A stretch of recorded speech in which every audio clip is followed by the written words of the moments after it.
Welcome to ఆవకాయ పులిహోర. హెల్దీగా multigrain dosa ఏ విధంగా prepare చేసుకోవాలో చూసుకుందాం.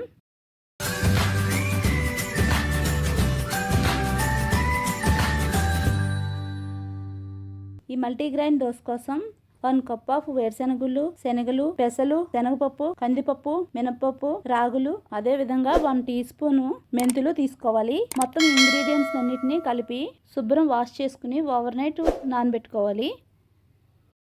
అందులోనే 2 కప్ ఆఫ్ రైస్ని యాడ్ చేసుకుని ఉంచుకోవాలి. ఓవర్ నైట్ నానబెట్టి ఉంచుకున్న ఇంగ్రీడియంట్స్ అన్నిటిని మిక్సీ జార్లో తీసుకుని అందులో 2 ఇంచెస్ అల్లం ముక్క, 4 పచ్చిమిరపకాయలు, కొంచెం కరివేపాకుని యాడ్ చేసుకుని మిక్సీ పెట్టుకోవాలి.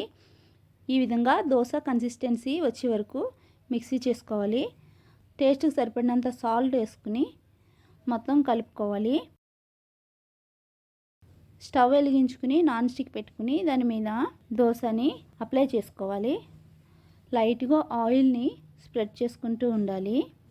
దోశ నెమ్మదిగా టర్న్ చేసుకుని 2 వైపులా క్రిస్పీగా వచ్చే విధంగా చూసుకోవాలి. హెల్దీ అండ్ టేస్టీగా మల్టీగ్రెయిన్ దోశ రెడీ.